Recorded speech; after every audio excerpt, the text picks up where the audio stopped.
Muito bem, bom dia pessoal, segunda-feira, 9 de outubro, 7 horas da manhã, estamos começando o Desperta ICL de hoje, tudo bem? Como é que foi o final de semana de vocês? Já vi que muita gente está comentando no nosso chat, muito obrigado, muito bom dia, muito obrigado a todo mundo que acompanha este programa todos os dias, de segunda a sexta, às 7 horas da manhã. Eu adoro quando vocês chegam aqui e começam a falar antes do programa começar. Acho sensacional mesmo. Tem muita gente que já se conhece do chat, inclusive, né? Pessoas que já se conhecem porque já estão comentando os programas todos os dias. Então, se você não é uma dessas pessoas, junte-se a nós. Nós estamos ao vivo lá no YouTube, nos canais do YouTube do Eduardo Moreira, do ICL e também do Leandro Demori. Se você quiser participar desta grande comunidade do ICL, que não tem só este programa aqui, tem várias outras coisas, vários outros programas. É realmente uma coisa revolucionária. Quem acompanha sabe, quem está chegando por aqui agora vai começar a descobrir.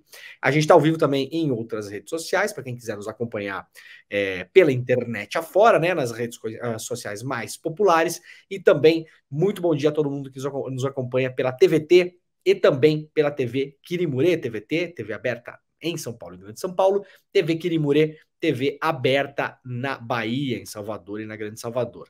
E também pela Rádio Brasil Atual, estamos ao vivo no rádio também. Então, se você está em São Paulo e quiser ouvir este programa como se fosse um bom e velho programa de radinho, você pode sim fazê-lo pela Rádio Brasil Atual, tá bom? Bom dia, João Lima, Virgínia Moura, Sandra Costa, Gabriel Faria, Luzimar Sai Silva, Yara Cid, José Silva, já falei, né? Verinha Moreira, Mirela Maria, Jorge Pulga, Ilmar Pereira, muita gente chegando por aí. Quando eu estou em viagem, como é o caso agora, eu consigo ver o chat de vocês, né?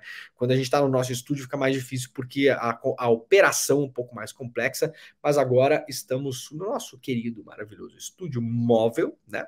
Do ICL Desperta, então fica mais fácil de eu conseguir ver aqui as mensagens de vocês. Tem muita gente chegando aí, pessoal de Marília, pessoal de Goiânia, Florianópolis, Rio de Janeiro, Piraju, São Paulo, onde mais? Canadá, Passo Fundo, olha, Natal, que mais que eu vi por aí? Rio do Sul, aliás, a gente vai falar de Santa Catarina daqui a pouco, né?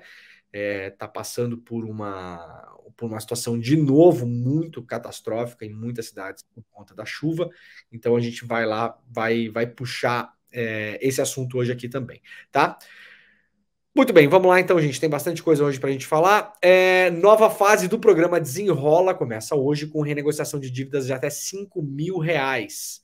Atenção, quem está devendo na praça aí. Eu tenho divulgado esse programa aqui mais do que o governo federal, aliás, né? Porque esse programa é um programa espetacular, tem muita gente endividada. Eu acho ele um dos melhores programas de governo que eu já vi nesses meus alguns aninhos cobrindo, né? Governos. Então faço questão de divulgar aqui, não pelo governo, nem nada, para vocês, né? Para quem tá devendo na praça aí, fica de olho, porque esse programa é um programa que pode tirar o seu pé da lama e ninguém gosta de ficar com o pé na lama, né? Então, ó, a próxima etapa do Desenrola Brasil começa nessa segunda-feira com o lançamento da plataforma oficial do programa. Essa nova fase dá prioridade às renegociações de dívidas de quem deve até R$ 5.000. Mas que tem débitos acima desse valor e abaixo de 20 também pode aproveitar, tá? Quem tiver débitos acima de R$ 5.000, mas que for abaixo de 20 mil, dívida na praça, né? Também pode aproveitar o desconto médio, que em alguns casos chega a 83%. Tá? Em alguns casos, a redução pode chegar a 96%, diz o UOL. O 83% é o desconto médio. É alto pra caramba, hein? Ó, vou dizer que eu não sei se tá certo. Ó, eu não vou botar minha mão no fogo para esse desconto médio, tá? Vou chutar que não seja tanto assim, mas tudo bem, tomara que seja, né? Se você tem dívidas de R$ 5.000, você pode aproveitar esse programa. E quem tem dívidas até R$ 20.000 também, tá? Vai ter diferenças ali de negociação, mas você pode cair para dentro, tá? Todas as pessoas com renda mensal de até 2 salários mínimos ou inscritas no CAD único podem entrar nessa renegociação.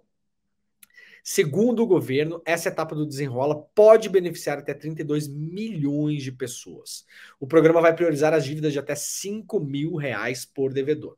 Poderão ser renegociados débitos bancários e não bancários. Então, para quem está devendo, atenção, isso aqui é para renegociar o que você deve no banco, mas também contas, por exemplo, de luz e água, tá bom? Então, quem estiver devendo luz e água pode sim recorrer a esse programa. São contas contraídas de janeiro de 2019 até o final do ano passado, tá? Então tem uma limitação aí. Você tem que estar devendo até R$ 5.000, vários tipos de contas diferentes, e essa sua dívida tem que ser de janeiro de 2019 a dezembro de 2022. Dívidas acima de 5 mil e 20 mil reais também podem ser renegociadas. A diferença é que esses valores maiores, especificamente, deverão ser pagos somente à vista, porque não tem garantia do Tesouro. Então você pode parcelar a sua dívida abaixo de 5 mil reais. Acima disso e até 20 mil, ela tem que ser paga ao vista, né? Como dizia minha avó, ao vista, tá? A vantagem é que você vai ter um super desconto para pagar a dívida, né?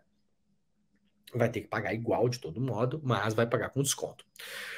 O processo será feito pela internet na plataforma oficial do Desenrola. O site estará disponível para toda a população endividada a partir de hoje. Na página é possível consultar a lista de dívidas passíveis de renegociação, além do desconto oferecido pelos credores e a situação de cada uma das dívidas.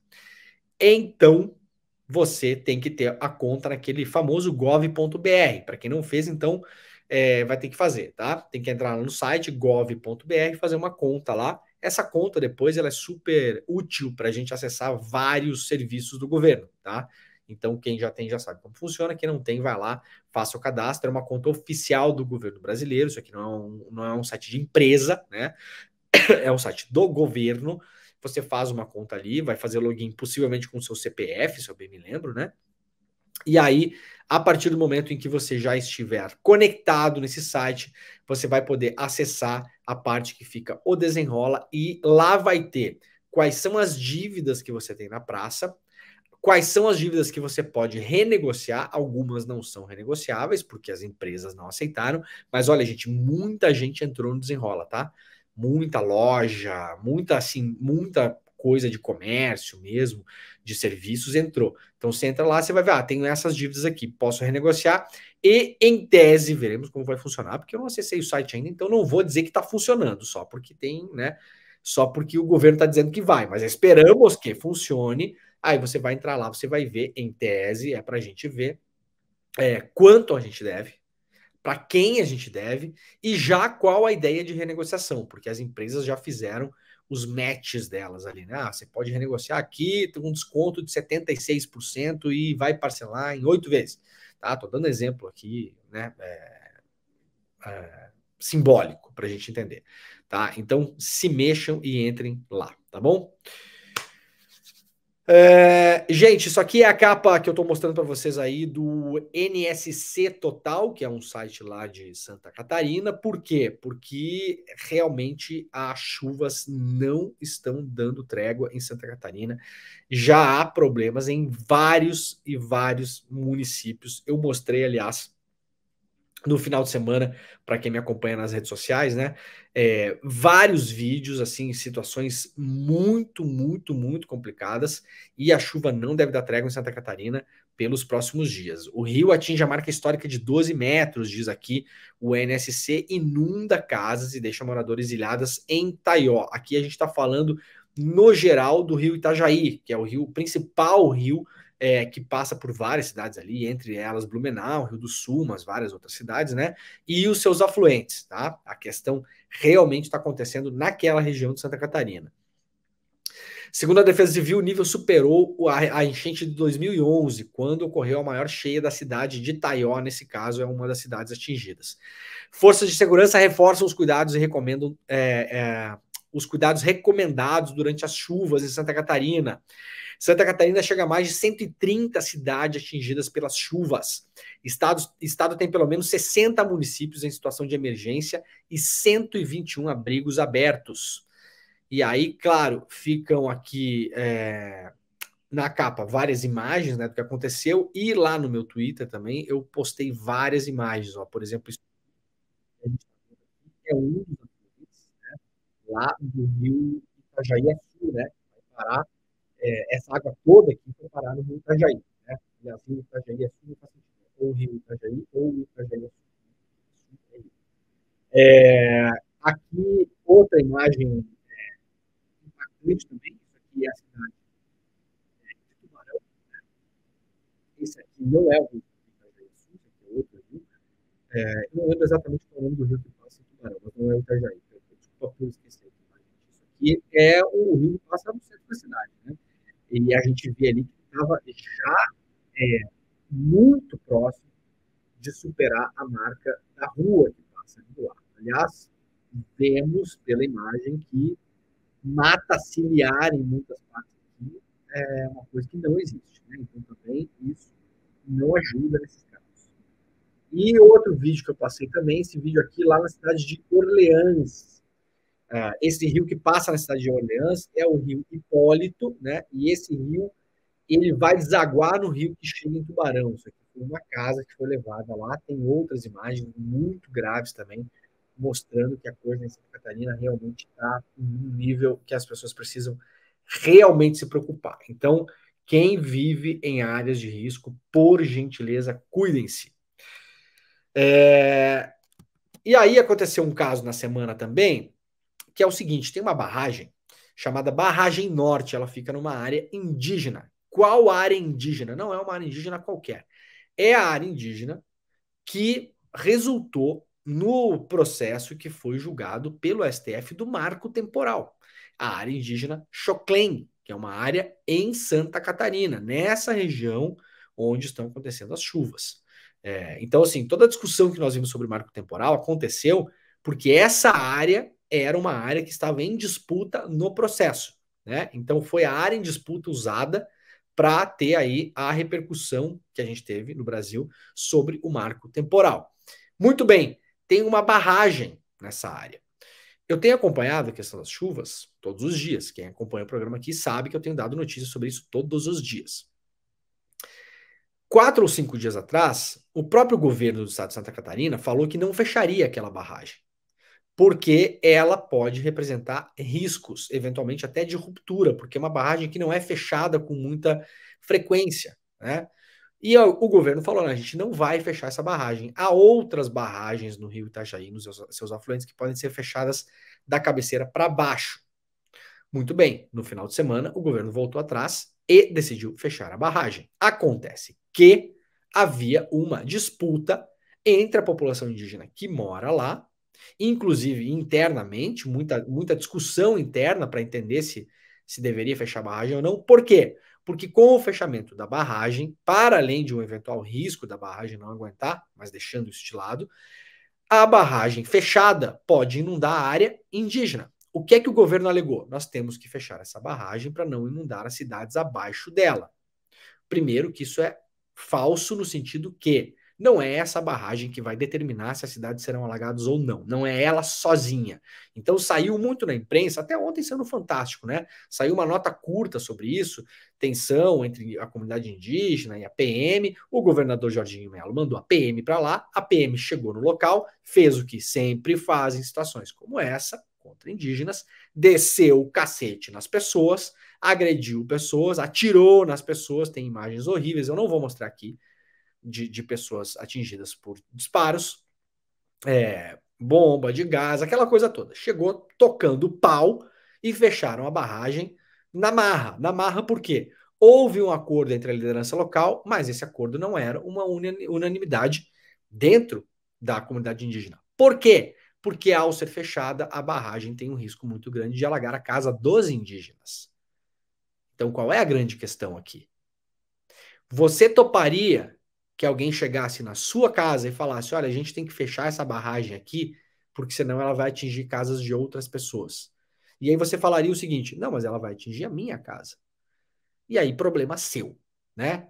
Esse tipo de proposta a gente nunca vê quando é feito para atingir casa de gente bacana, né? Para a gente ficar numa palavrinha aqui mais legal numa segunda-feira, né? Quem de nós toparia essa proposta? Porque a proposta era o seguinte: não, a gente vai ter que fechar e aí a casa de vocês, muitas delas vão pro Beleléu. Vocês topariam essa proposta? Ou vocês resistiriam? Até porque, de novo, essa barragem não é ela que vai salvar Santa Catarina ou deixar de salvar, tá? Unicamente não é ela. Aliás, há várias pessoas que vêm falando no final de semana, especialistas na área, pessoas que já trabalharam na defesa civil, que outras coisas poderiam ter sido feitas ao invés de fechar essa barragem. Por exemplo, fechar barragens abaixo dela. fechar e abrir outras barragens para ir contendo o nível de água, coisa que não foi feito ou foi feito com atraso. E aí, de uma hora para outra, o Jorginho Melo decide que tem que ir lá fechar a barragem do povo Choclen. E as casas das pessoas que estão lá, que se danem. O governo fez um acordo prometendo que irá reconstruí-las em outro lugar. A gente vai apostar aqui que isso vai acontecer ou a gente não vai apostar? O que a gente faz aqui? A gente aposta que isso vai acontecer ou a gente aposta que isso não vai acontecer? Qual é a maior chance que nós temos? De acontecer ou de não acontecer? A gente sabe o caminho que esse negócio vai tomar. O que é que os indígenas estavam pedindo? Pediram para negociar isso com tempo, já na semana passada. Fizeram uma reunião, pediram para que o poder público mandasse barcos, ambulância, água potável, cesta básica, porque eles estavam ficando ilhados. Com a abertura da barragem, ficariam mais ilhados ainda. Pô, tô com uma coceira no nariz aqui. Eita. Mais ilhados ainda. A gente vai viajando e ficando em hotel, e cada hotel é uma cepa de ácaro diferente, né? Quem viaja muito sabe. Eu entro em hotel, começo a ficar com rinite. E aí, nós vimos, agora no final de semana, uma operação policial para fechar a barragem e ponto final, né? Várias pessoas ligadas ao bolsonarismo em Santa Catarina falando que foi uma negociação pacífica. Não foi, é mentira. Não foi pacífico, é mentira que foi pacífico. Nós temos, inclusive, aqui imagem para mostrar as pessoas aqui. Esse ano atingido por não está conseguindo o braço sangrando. E a senhora que está filmando esse vídeo está falando, a polícia está aqui, olha lá embaixo, gás lacrimogêneo, vocês estão vendo na imagem. O pessoal veio por cima da gente, está falando a senhora que está gravando esse vídeo aqui. Isso aqui é lá na localidade. Tá, gente? Tem outras imagens que são mais chocantes, eu não vou mostrar aqui, mas não foi pacífico. Agora Oi, a gente vai ver o que Leandro. acontece. As pessoas Oi. foram retiradas de lá. Né? Oi, Leandro. Vamos ver o que vai acontecer com a casa das pessoas depois também, em relação a isso, né? Fala, Leandro. Fala, Pedro. Só queria te dizer que quando tu for passar ali o vídeo, se tiver mais vídeo para passar pra galera, tu passa e depois tu fala, tá? Porque às vezes tu fala em Tá bom. cima e Tá tá pegando cortando áudio teu aí? áudio, tá? Achei que tava sem áudio. Ótimo, beleza, obrigado. Tá? Então Valeu. vamos ver o que acontece agora, né?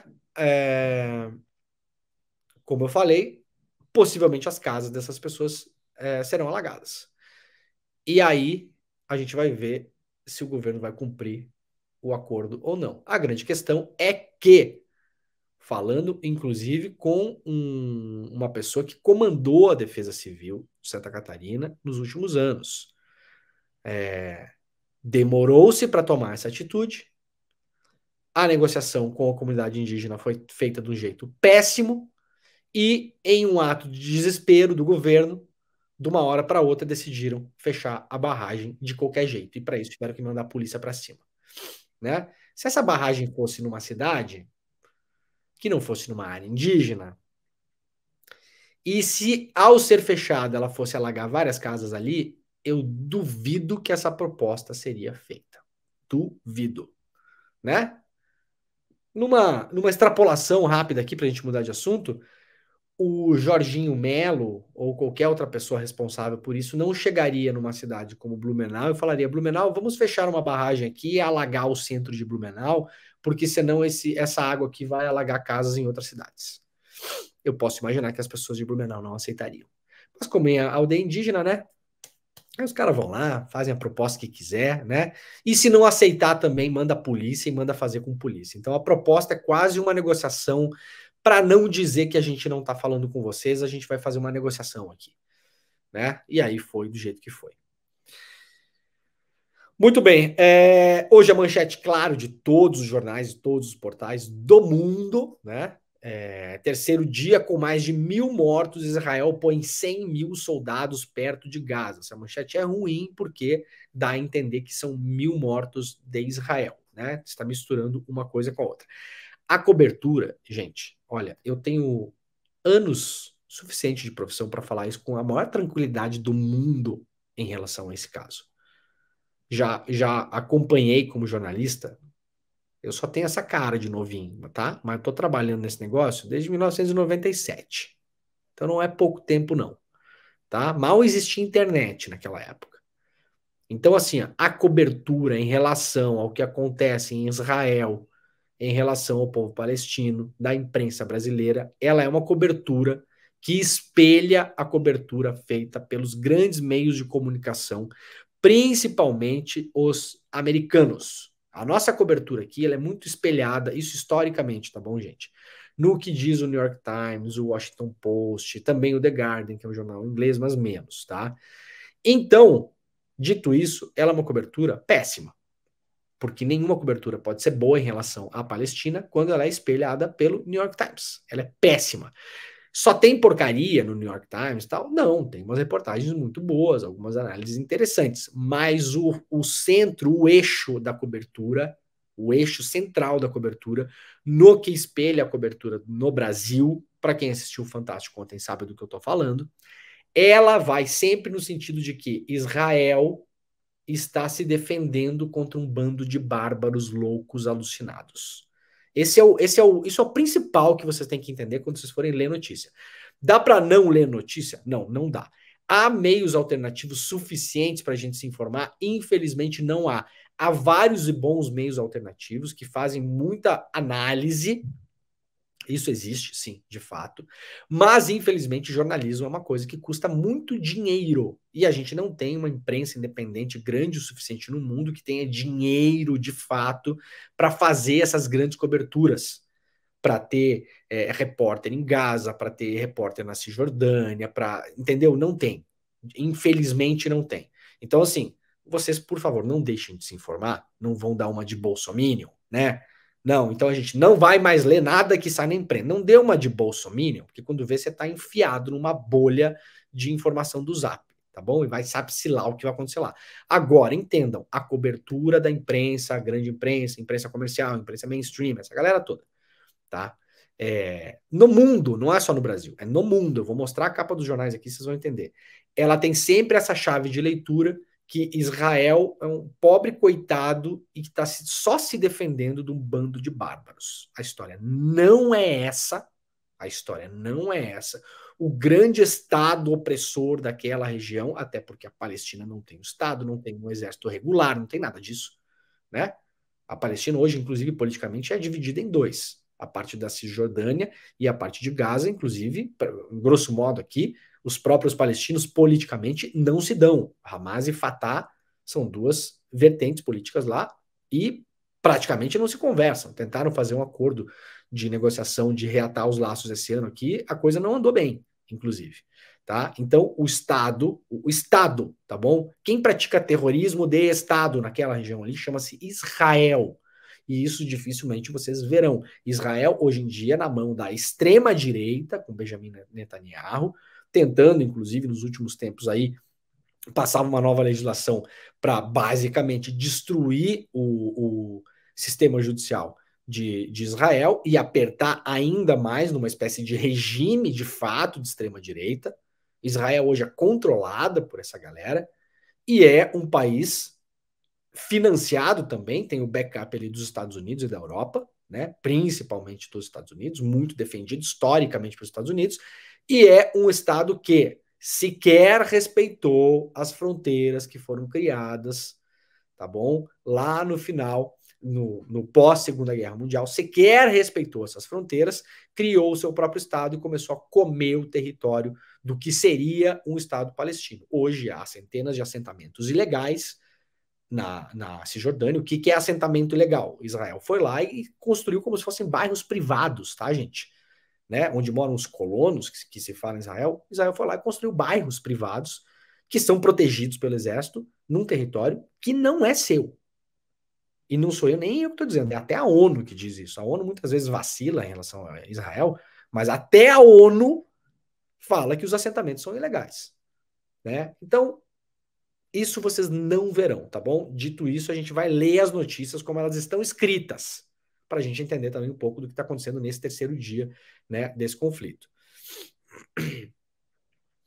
O conflito entre Israel e o grupo extremista Hamas, né? Vocês já vão vendo um pouco assim. Estou dizendo que o Hamas não é extremista? Não, não estou dizendo. O Hamas é extremista, sim. Isso é indiscutível, né? O Hamas é um grupo que vai ao extremo para combater Israel. Vai ao extremo. Inclusive, com uso de armamento. Então não dá para negar que o Hamas seja extremista. Mas o conflito entre Israel é o quê? Israel hoje é um estado que promove o apartheid, invasão de casas, cimenta fonte de água, né? Rouba território que não é seu. Então, o que Israel é? Se você está identificando o Hamas aqui, o Hamas é o grupo extremista. Israel é o país hoje, o regime, o quê? Então, vejam assim, são detalhes, né? Mas Israel entra de modo neutro e o Hamas não. Poderia a frase poderia ser simplesmente assim: o conflito é entre Israel e o Hamas. Não, mas o conflito é entre Israel e o grupo extremista Hamas. Sacaram? Isso espelha muito se vocês forem ler o New York Times, o Washington Post, tá, vocês vão ver, gente, é o mesmo tom, mesma coisa. Entrou no terceiro dia na segunda-feira, com Israel reunindo mais de 100 mil soldados da reserva perto da faixa de Gaza, território palestino, de onde partiu o ataque de sábado. Território palestino, que não há aqui na matéria, é importante saber, que é cercado por Israel e sofre, de fato, ali uma situação de gueto, né? As pessoas estão ali trancafiadas naquela área ali, passando tudo que se pode imaginar, de falta de água, luz, até bombardeios frequentes nos últimos todos os anos de Israel em cima daquele lugar lá. É um gueto, é uma estação de apartheid. Isso tudo vai ser difícil vocês verem nas matérias, tá? As matérias pseudo-neutras que a gente vê na imprensa, né? Até o momento, o ataque do Hamas e a reação israelense deixaram mais de 1.000 mortos, segundo as autoridades. Aí aqui tem o balanço dos mortos contra civis e tal, né? Eu vou passar isso porque isso aqui já é uma coisa que todo mundo pode ver por aí. E o porta-voz militar israelense disse que o país reuniu 100 mil soldados perto de Gaza, né? Ainda não houve oficialmente uma invasão a Gaza, mas ontem Israel declarou guerra contra o Hamas, tá? Oficialmente declarou guerra contra o Hamas. Nos últimos dias, alguns países vêm tentando botar uma pressão para que Israel não invada Gaza. Não sabemos o que vai acontecer a partir de agora. De fato, o Netanyahu se posicionou no final de semana de um jeito dizendo que vai acabar com Gaza, vai esmagar Gaza, né? Um jeito que um autocrata de extrema direita, né? Que promove o que promove Israel como Netanyahu, não esperávamos outra coisa, né? De onde menos se espera, de lá que não vem nada mesmo, né? Mas muitos países, entre eles os próprios Estados Unidos, a Arábia Saudita, outros países que estão por ali, que têm interesses geopolíticos naquela área, que passa o conflito Israel-Palestina, aquela zona ali, há outros interesses muito maiores ali, gente. Obviamente não vai dar tempo da gente falar isso aqui hoje, 7h28 da manhã, né? Mas aquilo ali não se resume a um conflito local por território, tá bom? Muito antes, pelo contrário, aquilo ali define o futuro da geopolítica de vários países do mundo. A própria Jordânia, o Líbano, a Arábia Saudita, os Emirados Árabes no geral, né? Vários deles condenaram Israel, por exemplo, no final de semana. A Arábia Saudita vinha se aproximando de Israel, o Irã, que não vê com bons olhos essa aliança, então já há acusações dos Estados Unidos, sempre, claro, de que o Irã teria financiado o Hamas, não há nenhuma prova disso por enquanto. Qualquer coisa que aconteça naquela área, os Estados Unidos vai acusar o Irã imediatamente. Também é bom a gente saber disso, né? E não estou dizendo se o Irã apoiou ou não. Não sei, não sabemos, ninguém sabe. Essa é a verdade, né? Então, há vários países preocupados com a escalada, né? Inclusive os países que apoiam Israel estão dizendo, pera lá, calma aí, porque a gente tem que organizar esse negócio. Então, não sabemos se vai ter invasão ou não, tá, gente? Por enquanto. A maior probabilidade é que haja, né?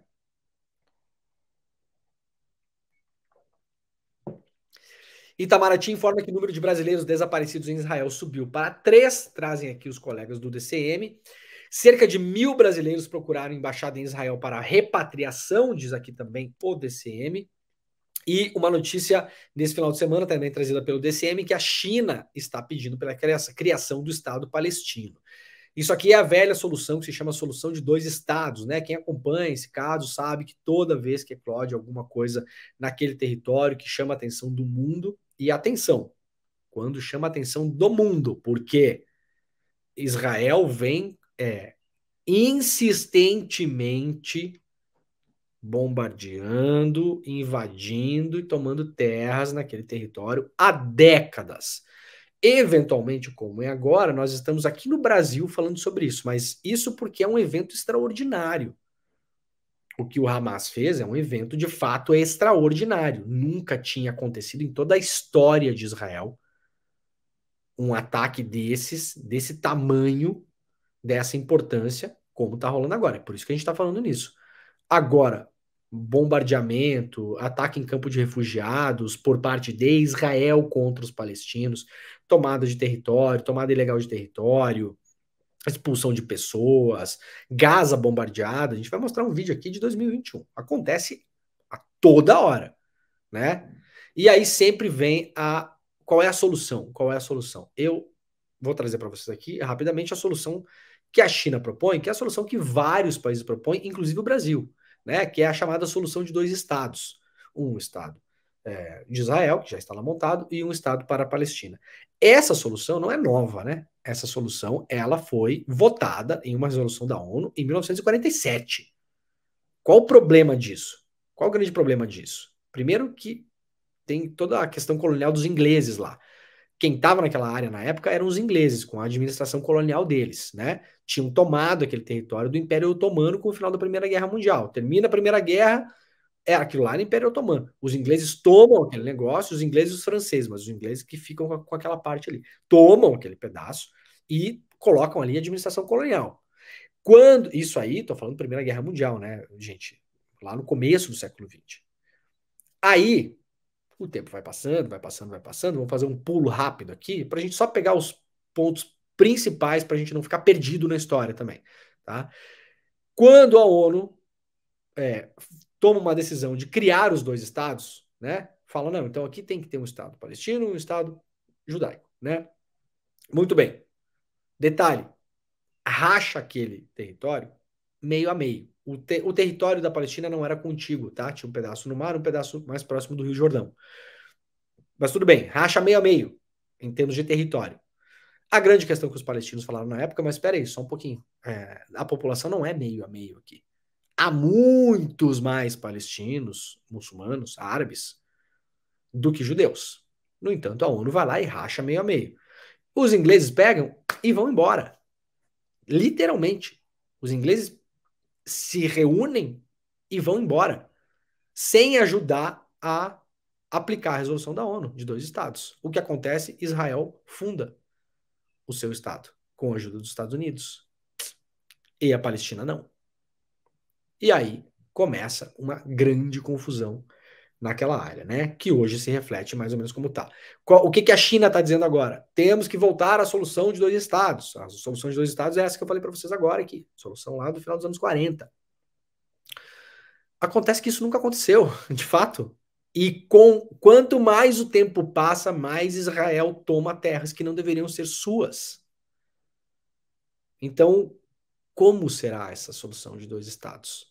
Israel aceitaria isso? Mandaria todos os seus colonos embora da Cisjordânia, por exemplo, para ficar em um exemplo? Difícil a gente imaginar, né? Que isso possa acontecer. Bom, rapidamente aqui para a gente ver que as coisas não acontecem da noite para o dia e que a situação na área ela é complicada nos últimos tempos, ela é complicada, claro, já há várias décadas, mas a gente também não vai puxar, né, lá dos anos 70, 80, 90, enfim, não caberia no programa, acho que não faria nem sentido, mas para a gente ter ideia do que está acontecendo nos tempos próximos da gente aqui, que pode ter levado à eclosão desse ataque do Hamas contra Israel. Tivemos este ano, no começo de julho, a destruição de um campo de refugiados em Jenin.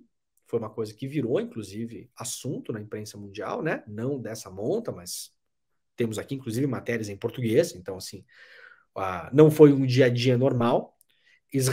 O exército israelense atacou um campo de refugiados em Jenin e matou dezenas de pessoas.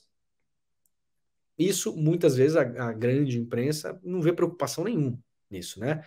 Isso aqui não é chamado de terrorismo, não é chamado de terrorismo de Estado, não é tido como ilegal, nada disso.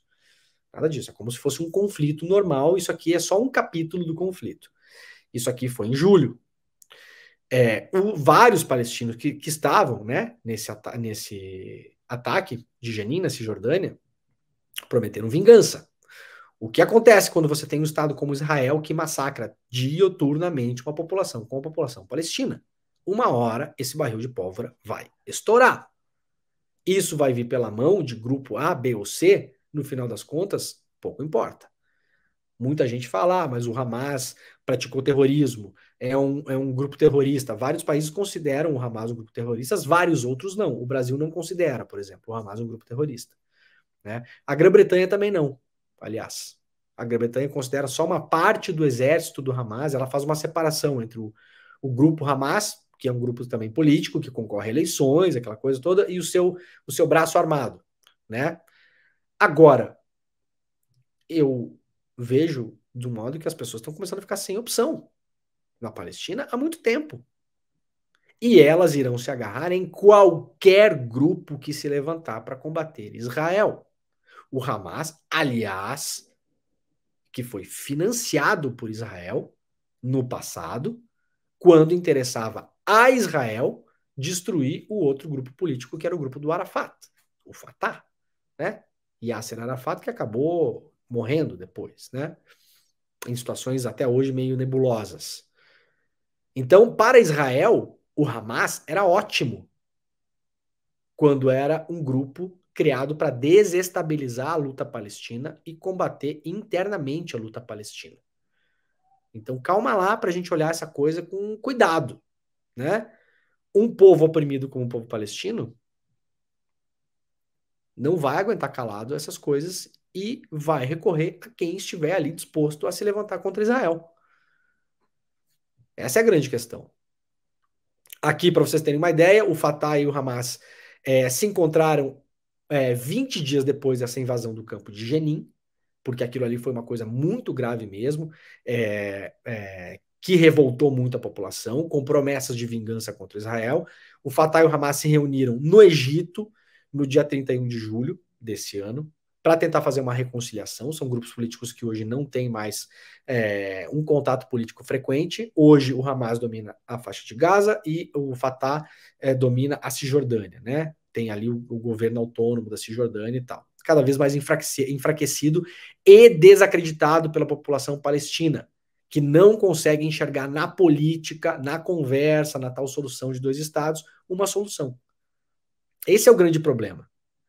O extremismo que se chama, né, cada vez maior na área, ele é alimentado pela política de Israel.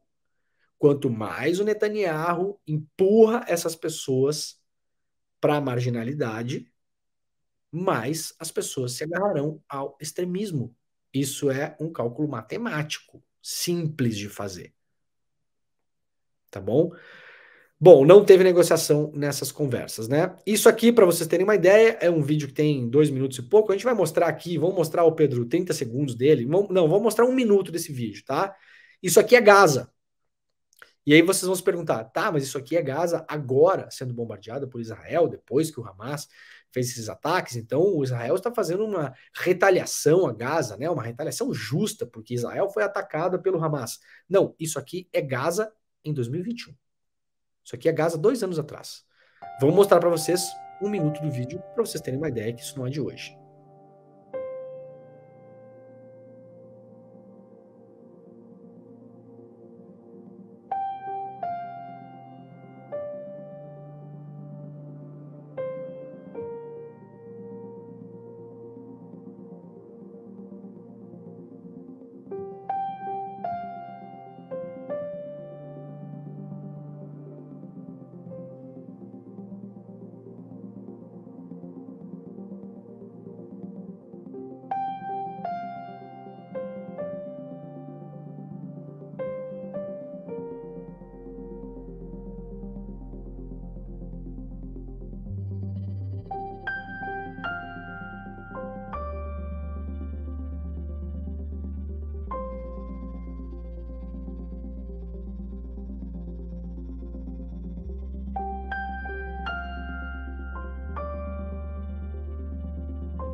Muito bem, gente. Isso aí, portanto, isso aí é Gaza agora, na reação de Israel contra o Hamas? Não, isso é Gaza em 2021.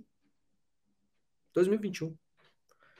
Para encerrar esse assunto, responda você aí na sua casa, que está assistindo o programa, se você morasse nessa área e fosse constantemente humilhado, assassinado, seus familiares assassinados, seus amigos assassinados, espancados, sequestrados, Israel fosse lá, cortasse água, cortasse luz, você ficasse no escuro, vai, volta, bloqueio marítimo, bloqueio terrestre, cerca, muro, documentação para entrar, documentação para sair, se vocês iam ficar de boaça esperando a política resolver a tal da solução dos dois estados.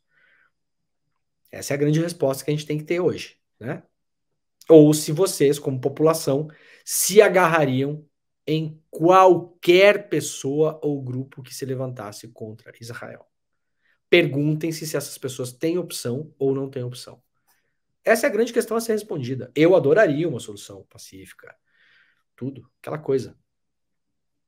Eu sou um pacifista, um cara que gosta da política, que acredita na política.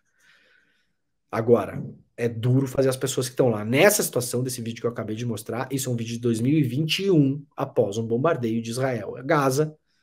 É duro a gente fazer essas pessoas acreditarem, a gente aqui longe, né, achar que nós temos uma solução para isso.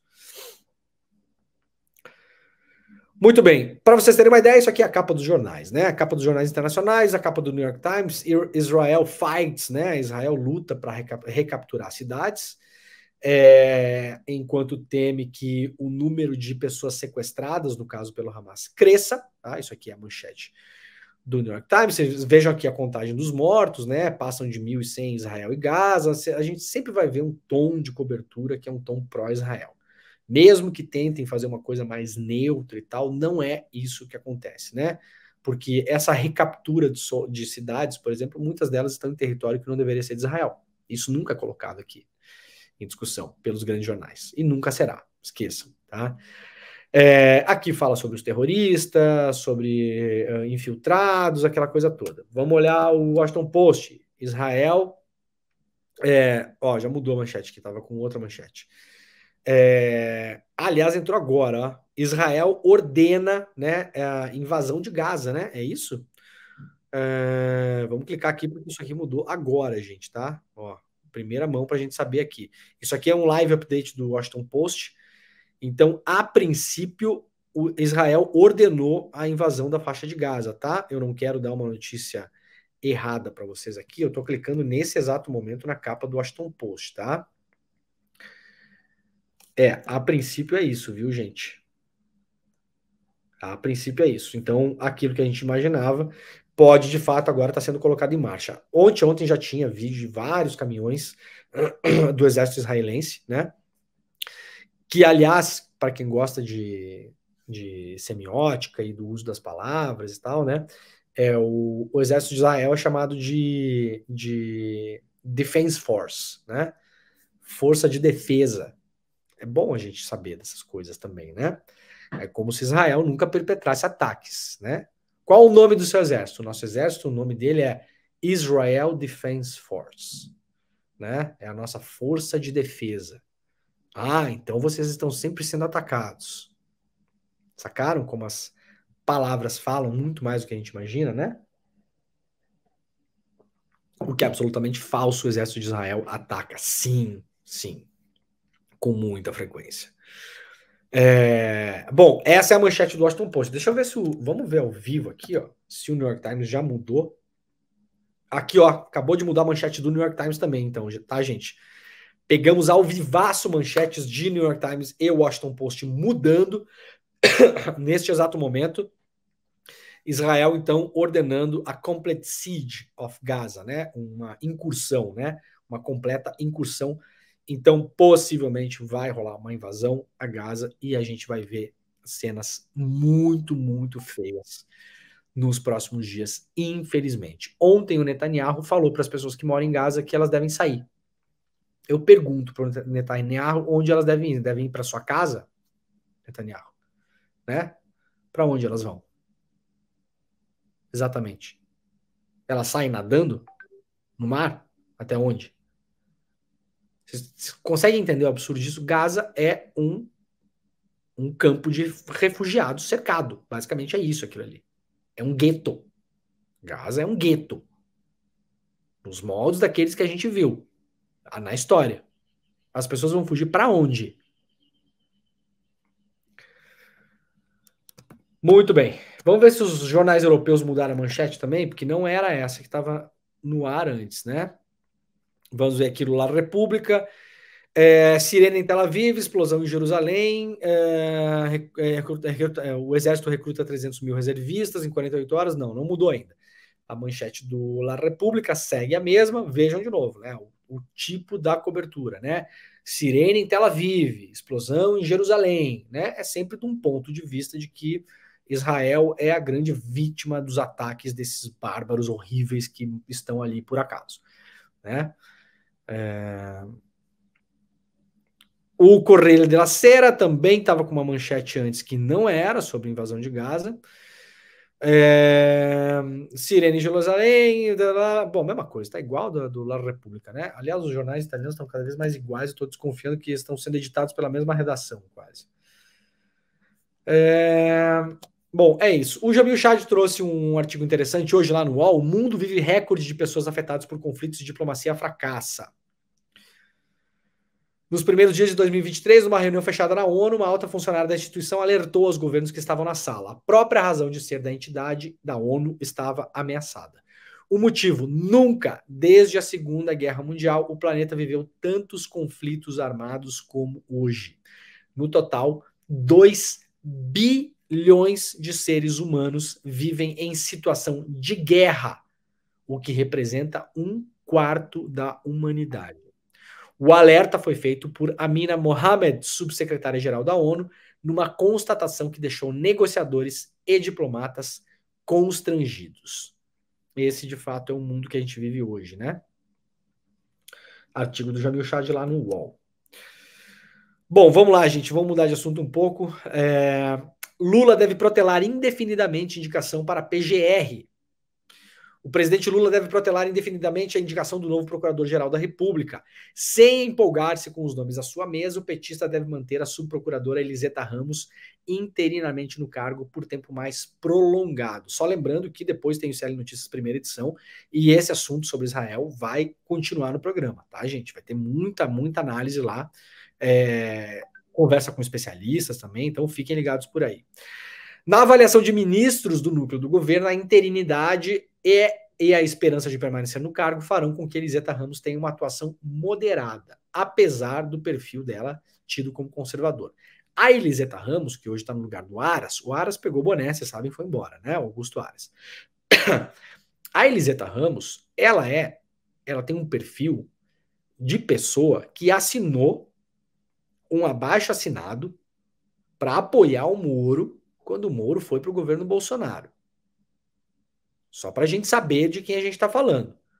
Pode ter mudado de ideia, né, filosófica em relação à vida, a Eliseta Ramos, que é a procuradora-geral interina agora? Pode.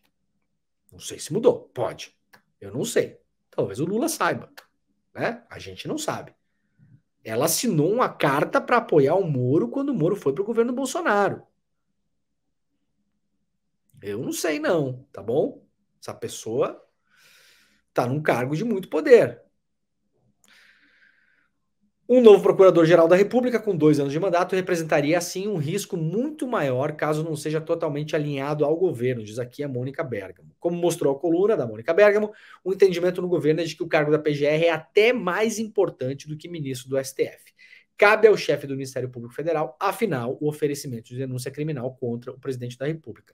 É curioso que, se é até mais importante do que o do STF, por que o cargo do STF ocupa 90% das discussões e das indicações e da PGR é um negócio que praticamente não se fala. É um mistério, né? Isso para mim também. Notícia lá da Folha de São Paulo, na verdade foi publicado no Twitter da deputada Sâmia Bonfim, né? Sâmia Bonfim pede acesso a inquérito sobre assassinato do irmão. A deputada federal Sâmia Bonfim afirmou neste domingo que a família dela, por meio de advogados, pediu acesso aos dados do inquérito sobre o assassinato do seu irmão, o médico ortopedista Diego Ralph de Souza Bonfim, de 35 anos. Segundo ela, o objetivo é conhecer as linhas de investigação, ter acesso a dados e eventuais provas. Diego e outros 2 colegas foram assassinados no Rio de Janeiro em um ataque que deixou ainda um outro ferido. Eles foram atingidos na madrugada de quinta-feira em um quiosque na Barra da Tijuca.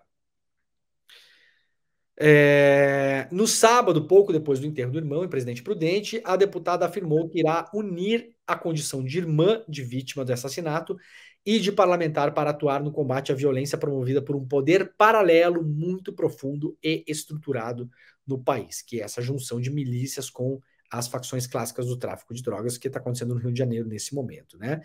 No Rio de Janeiro, a crise de segurança é agravada pelo enfrentamento entre traficantes e milicianos. Não é mais só assim, tá, Folha de São Paulo? Não há mais uma separação tão clara entre traficantes e milicianos. Vários deles já fizeram alianças, mudaram de lado, foram para lá, foram para cá. A coisa está muito mais confusa do que a gente consegue acompanhar no Rio de Janeiro.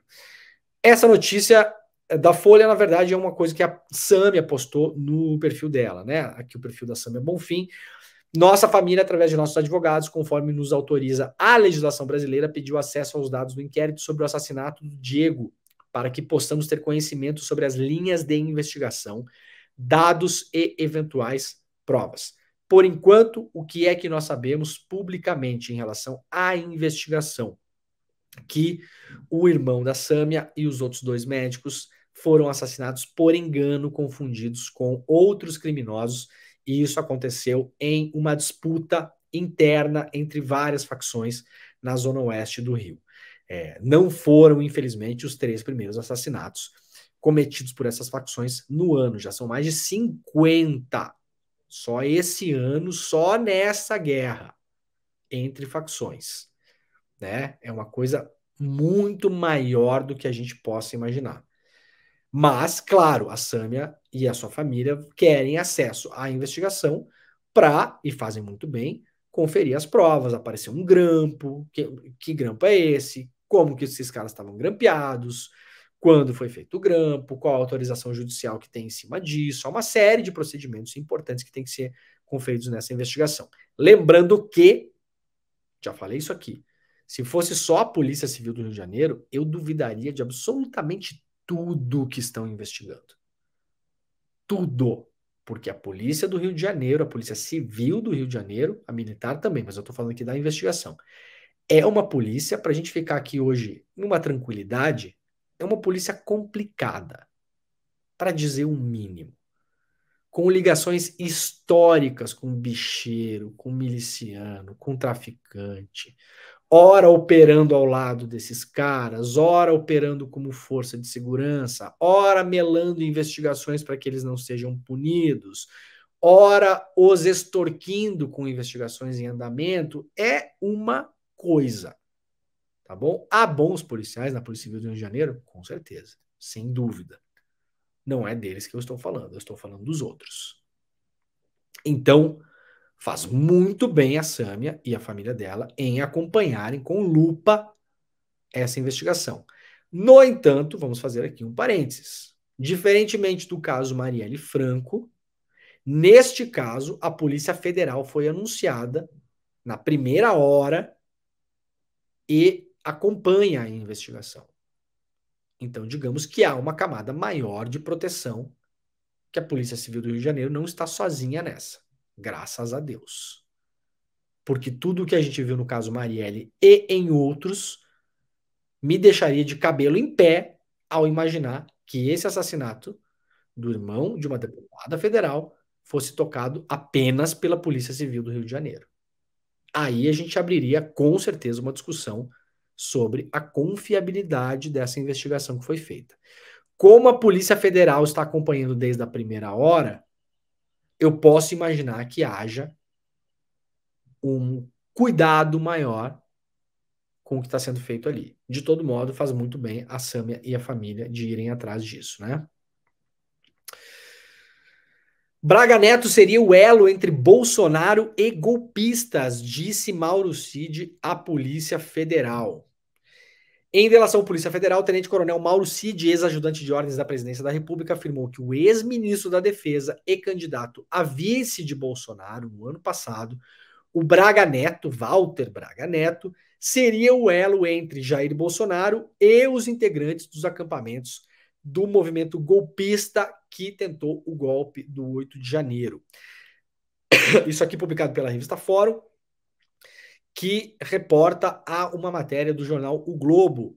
Cid teria dito que Braga Neto era quem levava informações a Bolsonaro sobre o que o movimento golpista fazia. Ele, então, seria o grande elo, né, entre o Bolsonaro não aparecia lá no acampamento, pessoalmente, claro, então seria a cargo de Walter Braga Neto, segundo o que tem vazado da delação do Mauro Cid, fazer essa história de pombo correio de leve trás, né? Olha, presidente, o pessoal lá isso, olha, o pessoal aquilo, o pessoal quer que o senhor fale isso, eles vão pro pau, eles vão lá, eles vão fechar tal coisa, eles vão quebrar as coisas, aqui lá, né? Isso nos leva a uma conclusão, caso seja aprovado isso aqui, lembramos que é uma delação precisa de provas, de que o Bolsonaro estava, sim, muito bem informado sobre o que pensavam e sobre o que queriam os golpistas do acampamento em Brasília.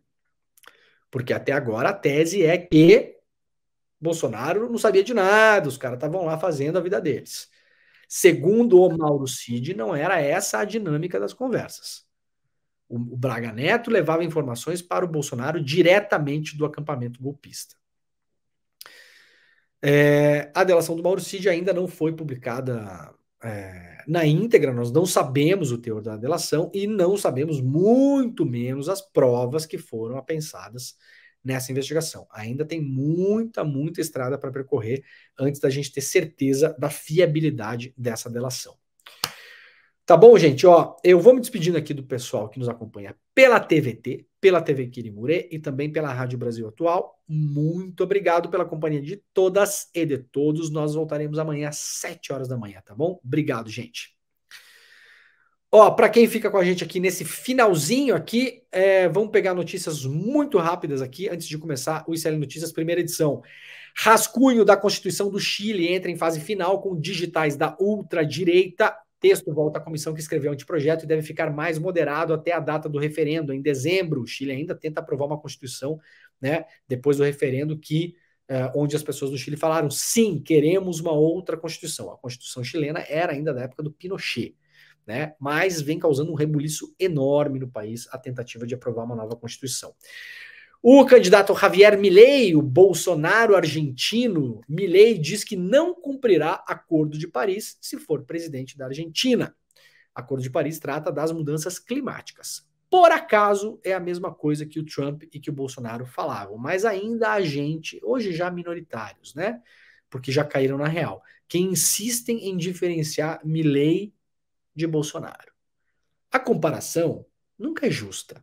Claro que não se compara impunemente uma pessoa com outra, mas há mais semelhanças do que diferenças, né? Porque chegou um ponto ali que tinha gente falando, não, Milei, ele não é de extrema direita, ele é um libertário. Bom, aí começou a campanha na Argentina mesmo, e toda frase que o Milei fala já esteve na boca do Bolsonaro. Então a gente chega a um acordo aqui, ou o Milei e o Bolsonaro são de extrema direita, ou o Milei e o Bolsonaro são libertários. E aí o Bolsonaro não é mais de extrema direita, porque eles falam exatamente as mesmas coisas, né? Então o pessoal das ciências sociais, da política, tem que também, acho que a gente tem que dar uma atualizada no vocabulário aí, porque parece que a gente está preso numa era que não existe mais no mundo, né? Isso aqui é a capa do Guardian, já mostrei para todos vocês, e agora é isso que tínhamos para hoje. É isso, gente, ó. Muito obrigado pela companhia de todos e de todas. Está começando agora o ICL Notícias, primeira edição. Claro, essas notícias serão comentadas lá, não todas, porque aqui a gente faz um apanhado muito maior, né? Não dá tempo de fazer tudo isso depois no N1, mas claro que o assunto sobre a Palestina vai voltar à pauta no N1 e não só. Fiquem ligadas, fiquem ligados no ICL, porque aqui vocês verão uma cobertura com texto e com contexto, colocando as coisas na mesa como elas estão, de fato, e não uma cobertura que é uma réplica do que faz o New York Times, que é basicamente o que a imprensa brasileira faz, no geral, tá bom? Quem viu o Fantástico ontem viu como foi, né? Não se falou em Palestina. Simplesmente não existe Palestina na edição do Fantástico de ontem. É uma vergonha o que fez o Fantástico ontem. Uma vergonha. Então aqui no ICL vocês verão algo muito diferente disso, tá bom? Nós voltamos amanhã às 7 horas da manhã. Muito obrigado a todos, a todas e tchau. A liberdade de imprensa é que garante acesso a informações que não são contadas de uma forma natural, né, pelos seus atores. Ela faz parte da democracia, caminha lado a lado com quem quer progresso, com quem luta por direitos, porque a liberdade de expressão garante essa pluralidade de informação. Ela te dá acesso a conteúdos que provocam uma reflexão, né, na sociedade. A liberdade de expressão precisa ser garantida com todo o respeito e com toda a verdade possível.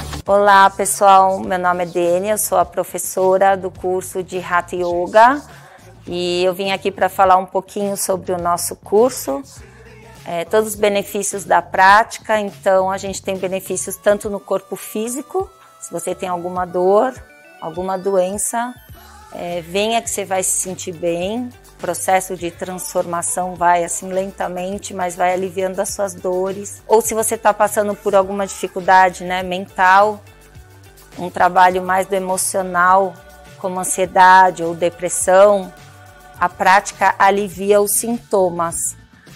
Então acessem aqui e participem do curso.